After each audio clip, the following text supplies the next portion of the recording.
하둘셋. 안녕하십니까. 사마에럴입니다. 송덕수 교수님이죠. 제10판 신민법 강의 3매독 1719페이지 3번의 재산적 손해 산정 보겠습니다. 사마에럴TV 질책, 구독, 추천을 부탁드리고 유튜브 구독을 권합니다.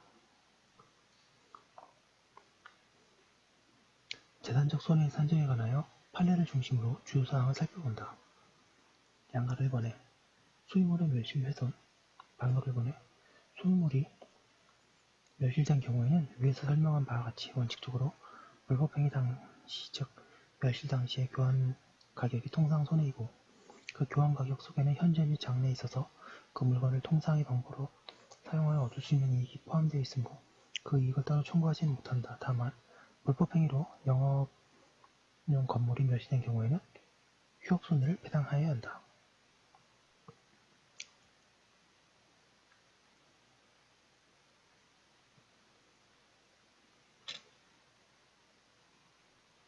2번에 소유권이 상실된 경우는 소유물이 멸실된 경우에 준한다. 예컨대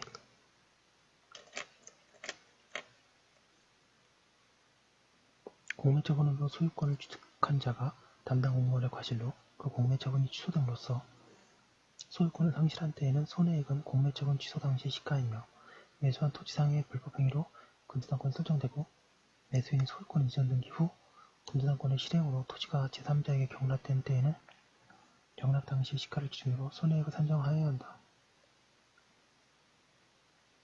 그러나 타인의 부동산의 등기 서류를 위조하여 원인 무효의 등기를 한 자로부터 부동산을 매수한 자는 처음부터 소유권을 취득한 바가 없으므로 그 손해액은 부동산의 시가가 아니고 부동산을 취득한 것으로 믿고 지급한 매매대금 상당액이다. 이 경우 부동산 소유자는 소유권을 잃은 것이 아니고 소유권을 회복하기 위한 비용이나 회복할 때까지의 목적물을 이용하지 못한 손해 등이 배당할 손해가 된다. 방안 3번에 소유물이 훼손된 경우에는 수선이 가능한지에 따라 다르다. 그 경우 가운데 수선이 가능한 때에는 그 수선비와 수선기간 중 통상의 방법으로 사용하지 못함으로 인한 손해가 통상의 손해이다. 이때 수리가 되었더라도 교환가치가 감소하였는지에 대하여 대법원은 이를 통상손해로 인정한 적도 있고 예견할 수 있는 것이 아니라고 한 적도 있다. 그에 비하여 수선이 불가능할 때에는 그 훼손단위 제 1720페이지 교환가치가 통상손해이다. 이때 훼손된 물건이 수입통관을 마친 제품인 경우에는 특별한 사정이 없는 한 같은 제품의 국내 시가를 기준으로 손해를 산정하여야 한다. 주의할 것은 건물이 훼손되었고 그것의 사용 및 수리가 불가능한 경우에 통상 불법행위로 인한 손해배상액이 기준이 되는 건물의 시가에는 건물의 철거 비용은 포함되지 않는다는 점이다. 그리고 수선이 가능하더라도 수선비가 물건의 교환가치를 초과하는 경우에는 형평의 원칙상 그 손해액은 그 물건의 교환가치의 범위 내로 제한되어야 한다. 한편 손해액의 산정에 있어서 교환가격이 기준이 될 때에는 그 물건을 사용 수익할 수 있었을 이익은 교환가격에 포함되어 있으므로 이를 따로 청구할 수 없다. 다만 불법행위로 영업용 물건이 일부 손괴된 경우에는 휴업손해를 배상하여야 한다.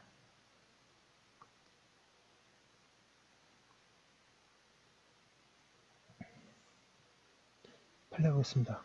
양가로 기억에 일반적으로 불법행위로 인한 손해는 물건이 멸실되었을 때에는 멸실 당시 시가를, 물건이 훼손되었을 때에는 수리 또는 원상의 회복이 가능한 경우에는 수리 또는 원상 회복이 되는 비용을 수리 또는 원상 회복이 불가능하거나 그 비용이 과다한 경우에는 훼손으로 인하여 교환가치가 감지된 부분을 통상의 손해로 보아야 할 것이다. 고 하고 있습니다.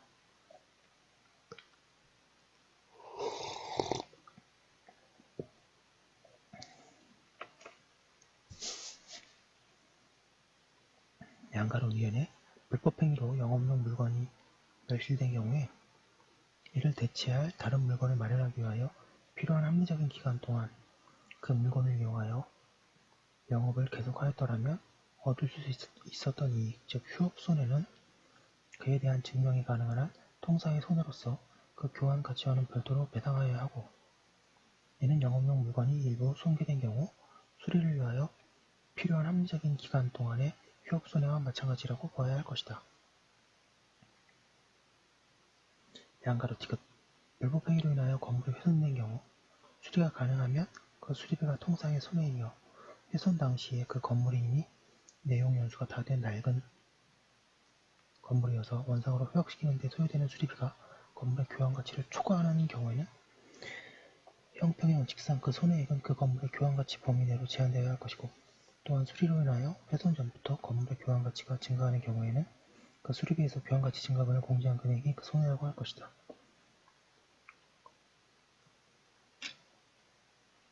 양가는 이번에 부동산의 불법 점유, 타인이 자신의 부동산을 불법 점유함으로 인하여 입은 손해는 특별한 사정이 없는 한 그 부동산의 임료 상당액이다.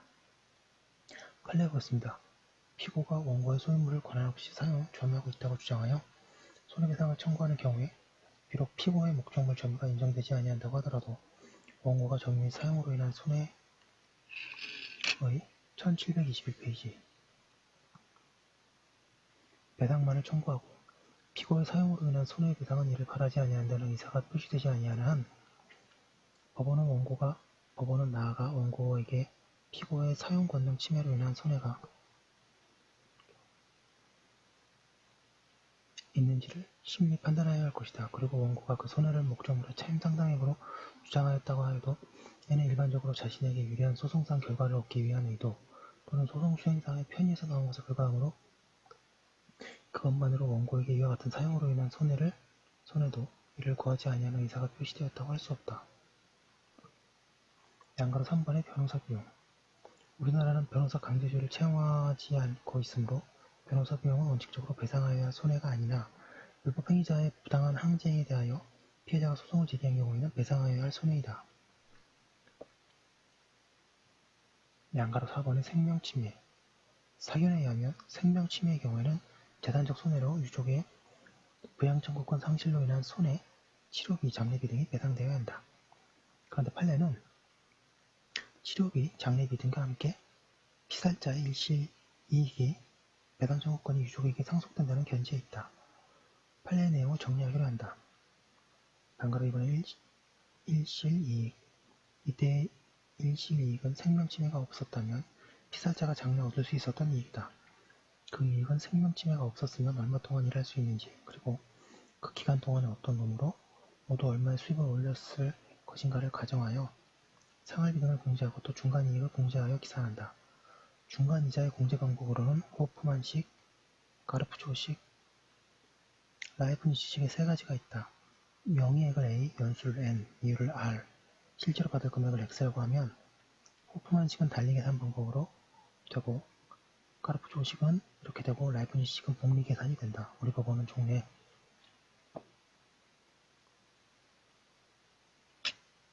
호프만식을 사용하였으나 대법원이 당사자의 주장에 관계없이 라이프니츠식을 사용하여도 무방하다고 한 뒤에 두 방법이 모두 이용되고 있다. 그리고 근래에는 호프만식에 의한 계산이 위법하지 않다고 판단한 예가 많다. 그런데 배상 액수가 달라지는 두 방식을 하급심이 마음대로 골라 쓸 수 있도록 하는 태도는 바람직하지 않다. 한편 국가배상법은 과거에는 라이프니츠식으로 하였으나 현재는 호프만식에 의하고 있다고 합니다. 판례 보겠습니다. 생명이나 신체에 대한 불법 행위로 인하여 가동능력의 전부 또는 일부를 상실함으로써 일실하는 이익액은 그 피해자가 그로 인하여 상실하게 된 가동능력에 대한 총평가액으로서 소득세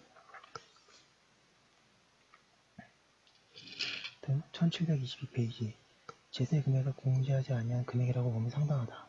양가로 니은에 일반 육체노동 또는 육체노동을 주된 내용으로 하는 생계활동의 가동연한이 만 55세라는 경험치기에 의한 추정은 더 이상 유지되기 어렵다고 하지 않을 수 없으므로 오히려 일반적으로 만 55세를 넘어서도 가동할 수 있다고 보는 것이 경험치기 합당하다고 할 것이다.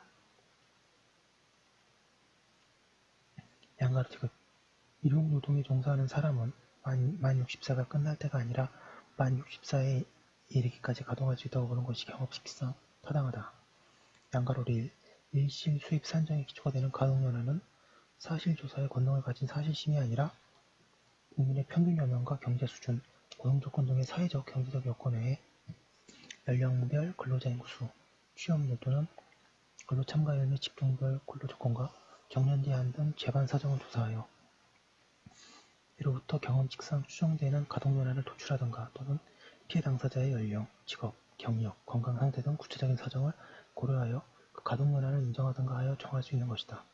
원심 이와 같은 취지에서 이 사건 사고 당시의 원고 박땡땡은 60년 6개월 정도의 나이로서 기대연령이 14.92년이고 농촌 지역에 거주하면서 사고 당시에도 실제 농업활동에 종사해 왔으며 한편 1985년 12월경 전국 농가 중 경영주가 60세 이상의 농가가 24%에 이른다는 사실을 적법하게 확정한 다음에 한국 농촌의 현실 등에 비춰볼 때 위 원고의 가동연한을 65세가 될 때까지로 봄이 상당하다고 판단한 것이 적당한가는 수긍이 가고 거기에 서론과 같이 체증위배, 체증법칙 위배, 심리위진, 이유불비 또는 경험칙 위배의 위법이 있다고 할 수 없다. 서론이 지적하는 판례는 일반 노동에 종사하는 사람은 경험칙상 만 60세에 이르기까지 가동할 수 있다고 하는 것이서 이 사건에 적절한 것이라고 할 수 없다.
양가로 위험해 불법행위로 인하여 사망한 자의 노동력 상실로 인한 장래 일시 수익은 사망 당시 수익을 기준으로 산정하는 원칙이나 장차 수익이 증가될 것이 확실하게 예측할 수 있는 객관적 자료가 있는 경우에는 장차 증가될 수도 일시이익을 산정함에 있어 고려되어야 할 것이다. 양가로 위협의 불법행위로 인하여 사망하거나 또는 신체상의 장애를 입은 사람이 장래 얻을 수 있는 수익의 상실액은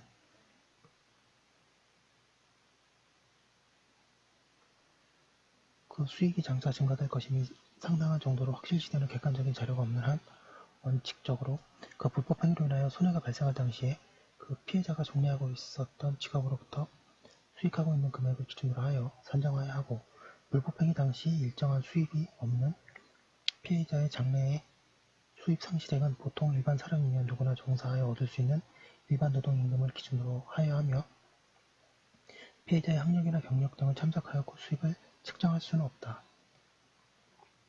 양가로 시읒 곱관시 계산법에 의하여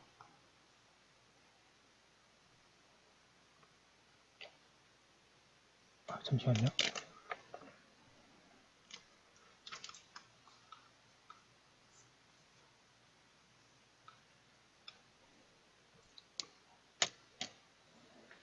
중간이자를 공제하는 경우에 달리연금 평가율이 240을 넘는 중간이자의 공제기간 414월 이후에 있어서 그 달리연금 평가율을 그대로 적용하여 현가를 산정하게 되면 현가로 받게 되는 금액의 이자가 매월 입비되는 손해액보다 많게 되어 손해액보다 더 많은 금원을 배당하게 되는 불합리한 결과를 가져오게 되므로 그 달리연금 평가율 240을 넘는 공제기간의 현가를 산정함에 있어서 그 수치상의 달리연금 평가율이 얼마인지를 의문하고 1723페이지 모두 240을 적용 계산함으로써 피해자가 과잉배상을 받는 일이 없도록 하여야 할 것이다.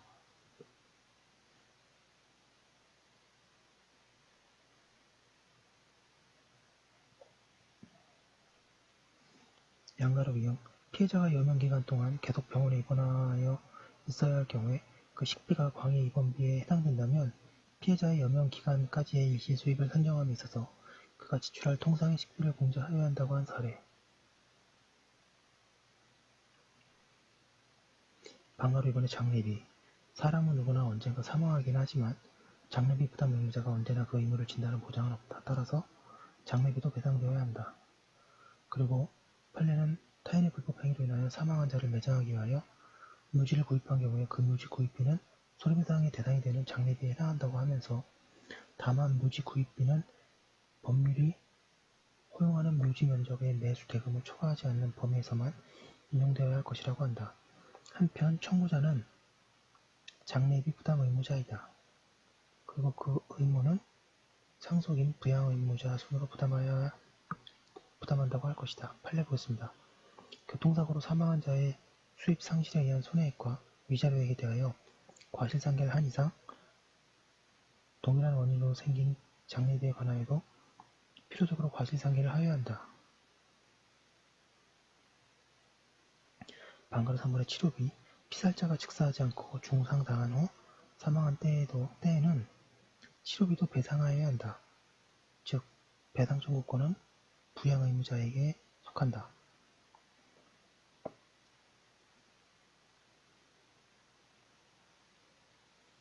양가로 5번의 신체 침해. 방가로 1번의 치료비, 개호비, 신체 침해의 경우 치료비는 마땅히 배상하여야 한다. 또한 신체 침해의 피해자가 장애자가 되어 다른 사람의 도움 없이 일상생활을 할 수 없어 개호인이 필요한 때에도 그 비용도 배상하여야 한다. 그리고 이들의 배상 청구권은 피해자와 부양 의무자에게 생긴다고 할 것이다. 판례, 불법행위 피해자가 일반 병실에 입원하지 아니하고 상급 병실에 입원하여 치료를 받음으로써 추가로 부담하게 되는 원유 상당의 손해는 당해 진료 행위의 성질상 상급 병실에 입원하여 진료를 받아야 하거나 일반 병실이 없어 부득이 상급 병실을 사용할 수밖에 없다는 등의 특별한 사정이 인정되지 아니한다면 그 불법 행위와 상당 인과관계가 있는 손해라고 할 수 없다.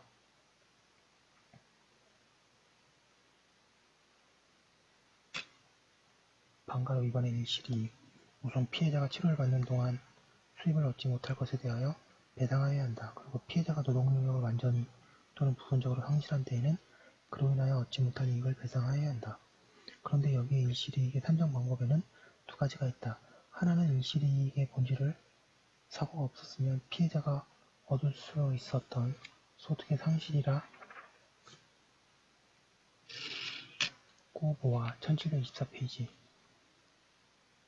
사고 전의 수입을 비교하여 차익을 산출하는 방법이고, 다른 하나는 일실이익의 본질을 소득 산출의 근거가 되는 노동 능력의 상실 자체로 보고, 상실된 노동 능력의 가치를 사고 당시의 소득이나 추정 소득에 의하여 평가하는 방법이다. 판례는 처음에는 전자에 의하였으나 전환합의체 판결로 후자를 택한 뒤 다른 전환합의체 판결에서 전자가 부당하다고 하였으나, 그 후에 특히 1984년에 전환합의체 판결을 폐기하지 않은 채 당해 사건에서 어느 방법이 보다 합리적이고 객관성 있는 장래 가득 수익을 반영하는 것인지에 따라 정하여야 한다고 하여 현재까지 계속되고 있다. 그런데 피해자가 종전과 다름없는 수입을 얻고 있더라도 손해를 입은 것으로 판단하는 점으로 보아 가동능력 상실설을 주제로 채택하는 것으로 생각된다.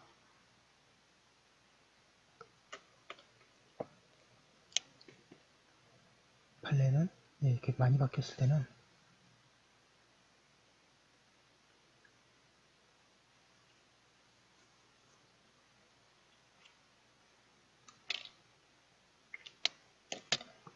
잘 정리해 두시면 좋습니다. 네, 판례가 계속 나오는데요. 그래도 판례를 자세히 보겠습니다. 제1사고 후 제2사고가 있는 경우에 관한 판례. 양가로 기억, 제1차로 광산 낙반 사고가 부당한 광부가 그 후 2차로 교통사고를 당하여 사망한 경우에 제1차 사고와 제2차 사고 간에 조건적 관계가 존재하는 때에는 후발적 사정을 참작할 것이 아니므로 제1차 사고의 가해자는 제1차 사고로 인한 손해액 전액을 배상하여야 하나, 제1차 사고 간에 조건적 관계가 없는 때에는 제1차 사고의 가해자는 제2차 사고로 피해자가 사망할 때까지 손해만 배상하면 된다. 양가론 이행에 사고로 상해를 입은 피해자가 다른 사고로 인하여 사망한 경우에 위 두 사고 사이에 1차 사고가 없었더라면 제2차 사고도 발생하지 않았을 것이라고 인정되는 것과 같은 조건적 관계가 존재하지 아니하는 경우에는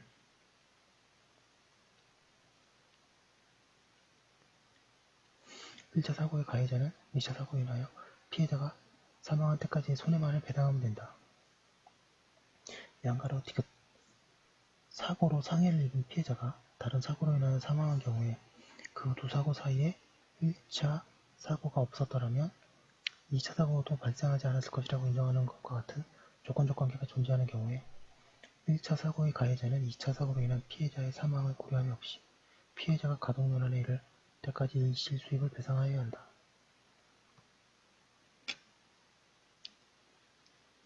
판례하겠습니다.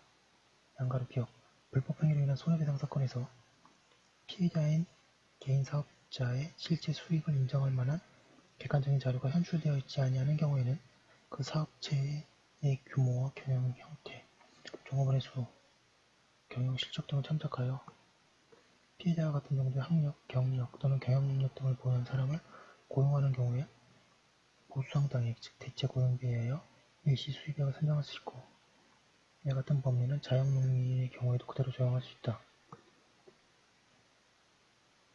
한편 피해자인 개인사업자와 유사한 직종에 종사하는 자의 통계소득을 기준으로 하여 대체 고용비를 산정할 수도 있으나, 이는 피해자인 개인사업자는 자신의 수행한 것과 그 내용에 있어서는 노무 제공 시간 등에 있어서 유사한 업무를 수행하는 자를 고용하는데 지급하여야 하는 보수 상당의 수입을 얻어왔던 것으로 보아야 한다는 데 근거가 있는 것이므로, 통계소득을 기준으로 하여 대체 고용비를 산정하기 위해서 당해 통계의 조사 목적이나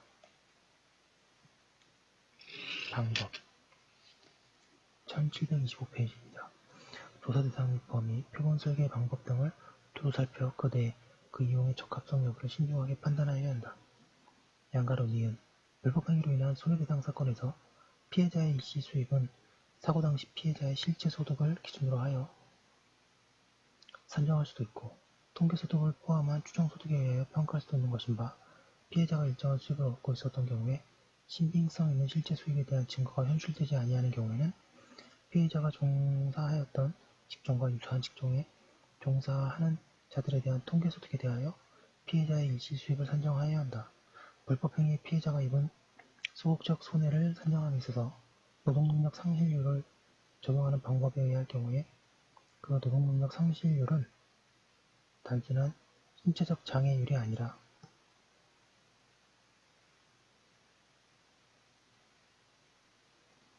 피해자의 연령, 교육 정도, 종전 직업의 성질과 직업 경력 및 기술 숙련 정도, 신체 장애의 부위 및 정도, 유사 직종이나 타 직종의 전업 가능성과 그 확률, 기타 사회적, 경제적 조건을 모두 참작하여 경험 법칙에 따라 도출하는 합리적이고 객관성 있는 노동능력 상실률을 도출해야 하는 것이다. 양갑지급 불법행위 피해자는 그로 인한 손해의 확대를 방지하거나 감경하기 위하여 노력해야 할 일반적 의무가 있다고 할 것이므로, 피해자는 관례적이고 상당한 결과의 호전을 기대할 수 있는 부분을 용인할 의무가 있다. 따라서 그와 같은 수술을 거부함으로써 손해가 확대된 경우 그 손해 부분은 피해자가 부담하여야 하고, 그러한 수술로 피해자의 후유증이 개선될 수 있는 경우에 신체 손상으로 인한 일시이익 산정에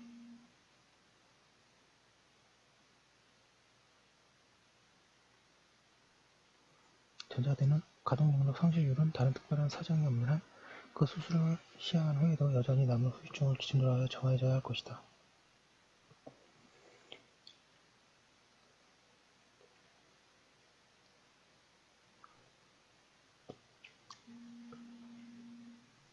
양가로리을 불법행위로 인한 후유장애로 말미암아 외모에 추상이 생긴 경우에 그 추상의 부위 및 정도, 피해자의 성별, 나이 등과 관련하여 그 추상이 장래의 취직, 직종 선택, 승진, 전직의 가능성 등에 영향을 미칠 정도로 현저한 경우에 한하여 추상장애로 인하여 노동능력 상실이 있다고 볼 수 있을 것이다. 양가로 비우며 불법행위로 인하여 사망하거나 신체상의 장래를 입을 사람이 장래 얻을 수 있는 수입의 상실액은 원칙적으로 그 불법행위로 인하여 손해가 발생할 당시에 그 피해자가 종사하고 있었던 직업의 소득을 기준으로 하여 산정하여야 하고, 피해자가 사고 당시 일정한 직업 이상 소득이 없는 사람이라면 그 수입 상실액은 보통 사람이라면 누구나 종사하여 얻을 수 있는 일반 노동임금을 기준으로 하되, 특정한 기능이나 자격 또는 경력을 가지고 있어서 장차 그에 대항한 소득을 얻을 수 있는 상당한 개연성이 있는 경우에 한하여 그 통계소득을 기준으로 산정할 수 있는 것이다. 양가로 비읍 불법행위 당시 일정한 수익을 얻고 있던 피해자의 일시 수입 손해액은 객관적으로 합리적인 자료에 의하여 피해자가 사고 당시에 실제로 얻고 있었던 수익 금액을 확정하여 이를 기초로 산정하여야 하고, 이거 외에 피해자가 세무당국에 신고한 소득이 있을 때에는 그 신고 소득액을 사고 당시의 수입 금액으로 보는 것이 원칙이다. 다만 신고된 소득액이 피해자의 직업, 나이, 경력 등에 비춰 현저히 저액이라고 판단되는 경우에는 그 신고 소득액만을 피해자의 사고 당시 수입 금액으로 삼을 수는 없으나 그러한 경우 피해자에게 위로금 이상의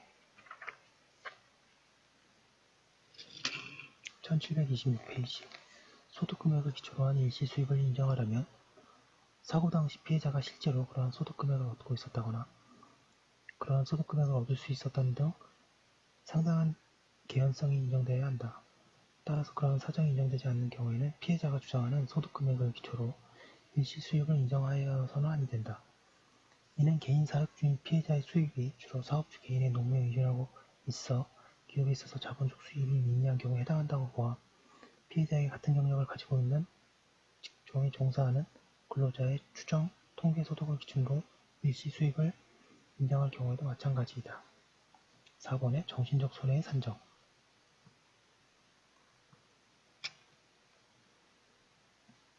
위자료액 산정에 있어서 명백한 기준은 없다. 판례에 의하면 사실심 법원이 재반 사정을 참작하여 직권으로 위자료액을 결정할 수 있다고 한다. 그런데 판례는 이것이 위자료 산정에 법관의 자유가 허용되는 것을 의미하는 것이 아니라고 하면서 위자료 산정에도 그 시대와 일반적인 법관명에 부합할 수 있는 액수가 산정되어야 한다는 한계가 당연히 존재하고 따라서 그 한계를 넘어 손해의 공평한 분담이라는 이념과 형평의 원칙에 현저히 반하는 위자료를 산정하는 것이 사실심 법원이 갖는 재량의 한계를 일탈하는 것이 된다고 한다. 사견으로는 유사한 사건이 담당 법관에 따라 위자료액에 크게 차이가 생기는 것이 바람직하지 않으므로 가능한 범위에서 위자료액의 정액화, 표준 위자료액 정형화가 필요하다고 생각한다고 하고 계십니다. 지금 본 것은 재산적 손해와 정신적 손해의 산정에 대해서 자세히 봤습니다. 객관식 문제 푸시면서 정리하시면 좋고요. 여기까지 한 거 올려두고 다음 부분 이어서 하도록 하겠습니다. 잠시만요.